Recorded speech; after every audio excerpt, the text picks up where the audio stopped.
Efésios, capítulo 6.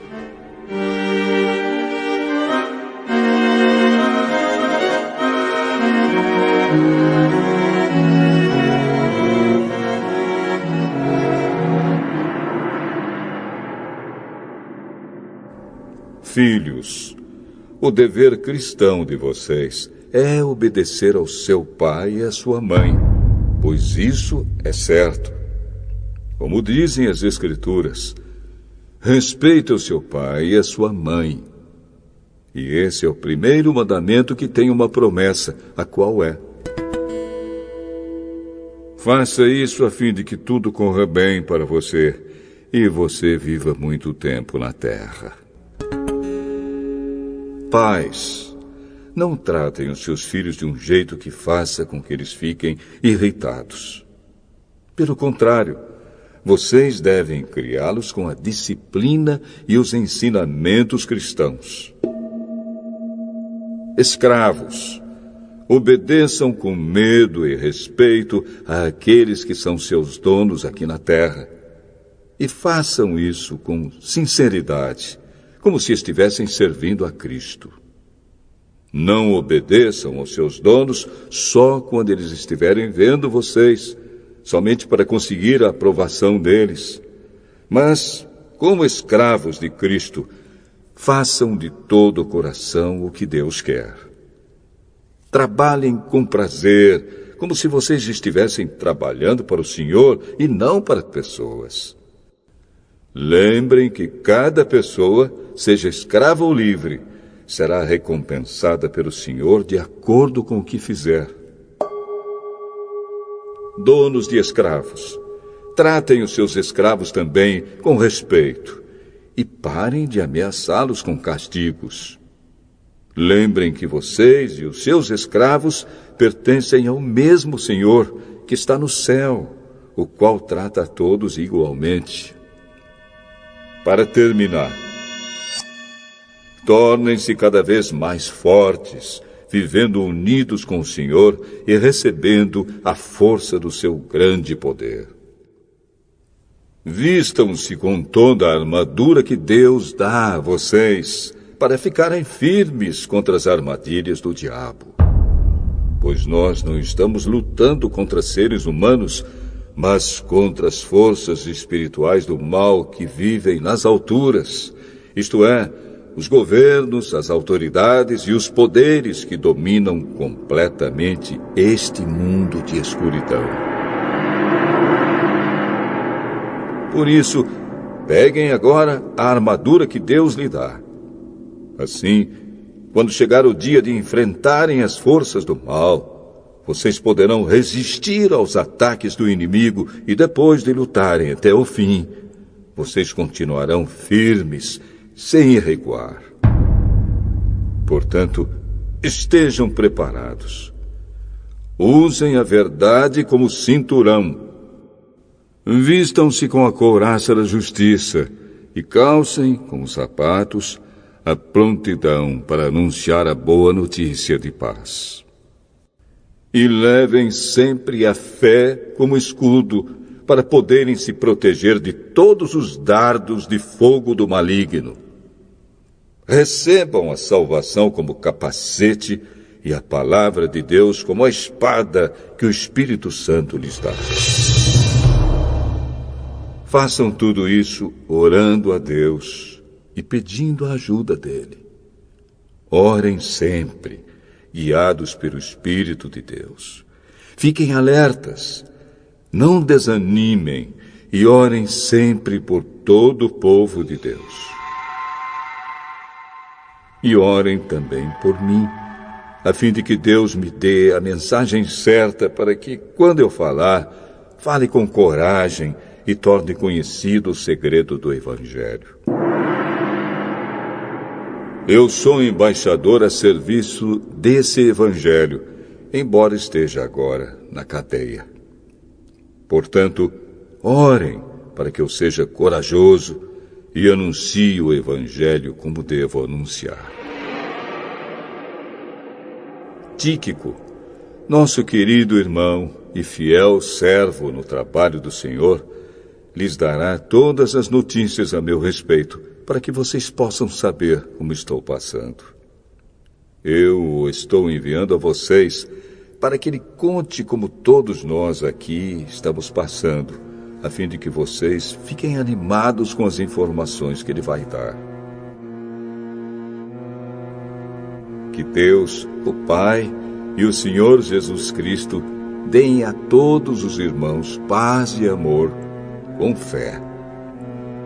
E que a graça de Deus esteja com todos os que amam o nosso Senhor Jesus Cristo, com um amor que não tem fim.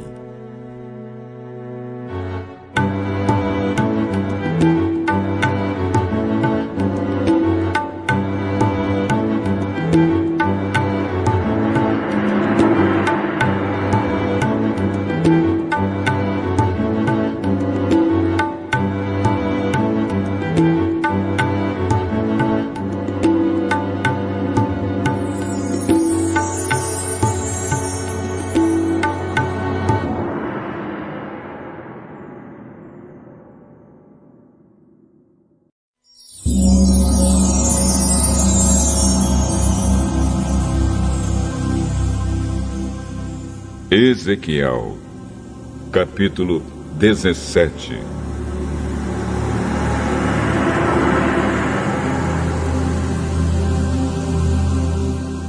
O Senhor me disse o seguinte: Homem mortal, faça para os israelitas uma comparação para que saibam que eu, o Senhor Deus, estou dizendo. Era uma vez uma águia gigantesca, de asas enormes, bem abertas, toda coberta de lindas penas. Ela voou para os montes Líbanos e quebrou a ponta de um cedro. Ela levou essa ponta para uma terra de negociantes e a deixou numa cidade de vendedores. Aí ela pegou na terra de Israel a muda de uma planta e a plantou numa terra boa, onde sempre havia água para fazê-la crescer. A planta cresceu e se tornou uma parreira baixa, mas esparramada. Os galhos se viraram para o lado da águia e as raízes cresceram bem fundas. A parreira tinha galhos e estava coberta de folhas. Havia outra águia gigantesca, de asas enormes e muitas penas. A parreira virou as suas raízes e os seus galhos na direção da águia, esperando que ela lhe desse mais água do que havia no pomar onde estava plantada.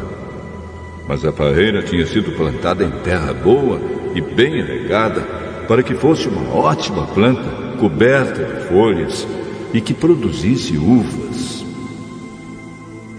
Agora, eu, o Senhor Deus, pergunto: será que essa parreira vai crescer?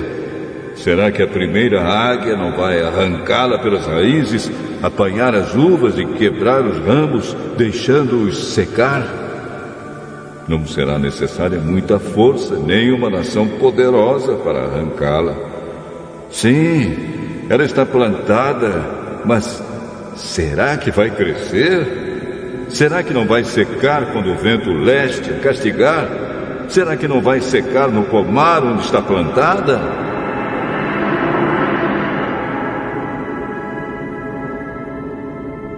E o Senhor me disse: pergunte a esses rebeldes se entenderam o que essa comparação quer dizer. Diga-lhes que o rei da Babilônia veio a Jerusalém, pegou o rei e os seus oficiais e os levou para a Babilônia. Ele escolheu um homem da família do rei, fez um tratado com ele e o obrigou a jurar que lhe seria fiel. O rei da Babilônia também levou os homens importantes para evitar que a nação se levantasse outra vez e para ter certeza de que o tratado seria cumprido. Mas o rei de Judá se revoltou e enviou mensageiros ao Egito para conseguirem cavalos e um exército numeroso. Será que isso vai dar certo? E quem faz uma coisa dessas, será que vai escapar? Será que pode quebrar o tratado e escapar do castigo?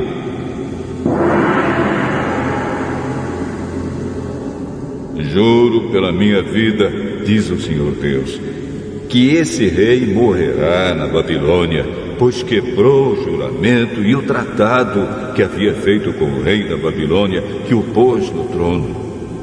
Nem o poderoso exército do rei do Egito seria capaz de ajudá-lo na guerra, quando os babilônios construírem rampas e torres de ataque a fim de matar muita gente. Ele quebrou o juramento e o tratado que havia feito. E, porque fez todas essas coisas, não escapará. O Senhor Deus diz: juro pela minha vida que eu castigarei o rei por ter quebrado o tratado que pelo meu nome ele jurou guardar. Estenderei uma rede de caçador e o pegarei nela. Eu o levarei à Babilônia e o castigarei ali, pois ele foi infiel a mim. Os seus melhores soldados serão mortos em batalha, e os que ficarem vivos serão espalhados em todas as direções. Aí vocês ficarão sabendo que eu, o Senhor, falei.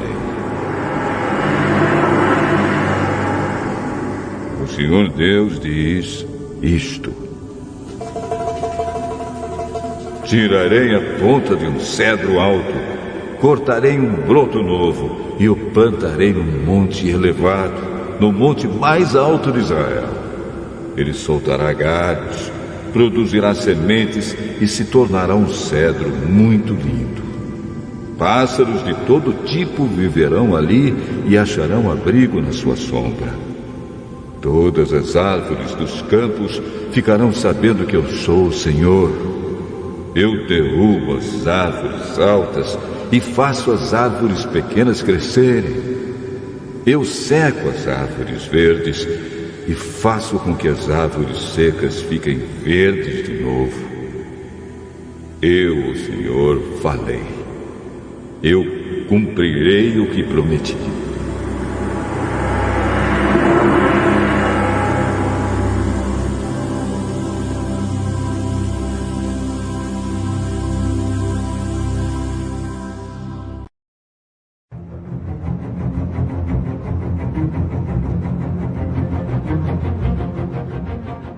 Isaías, capítulo 46. Os deuses Bel e Nebo se inclinam e caem no chão. Esses ídolos são colocados nas costas de animais de carga. São um peso enorme para os animais cansados. Os deuses se inclinam e caem. Eles não podem se salvar e são levados pelos inimigos. Escute, povo de Israel. Escutem todos os descendentes de Jacó que ficaram vivos. Desde que vocês nasceram, eu os tenho carregado. Sempre cuidei de vocês. E quando ficarem velhos, eu serei o mesmo Deus. Cuidarei de vocês quando tiverem cabelos brancos. Eu os criei e os carregarei. Eu os ajudarei e salvarei. Com quem é que vocês podem me comparar? Quem é parecido comigo? A gente que pega uma boa porção do seu ouro e uma enorme quantidade da sua prata e paga um ourives para que com esse ouro e com essa prata ele faça um Deus. E depois se ajoelham diante desse Deus e o adoram. Então carregam a imagem nas costas e a colocam no seu lugar. E ali ela fica, sem poder se mexer. Se pedirem socorro à imagem, ela não atende. Ela não pode livrá-los das suas dificuldades. Pecadores, lembrem disso. Pensem bem e tenham juízo. Lembrem do que aconteceu no passado e reconheçam que só eu sou Deus, que não há nenhum outro como eu. Desde o princípio, anunciei as coisas do futuro. Há muito tempo, eu disse o que ia acontecer. Afirmei que o meu plano seria cumprido, que eu faria tudo o que havia resolvido fazer. Estou chamando um homem para que venha do Oriente, de um país distante. Ele vem rápido, como uma águia, para fazer o que eu ordeno. Vou cumprir o que prometi, vou fazer o que planejei. Gente teimosa, escute aqui.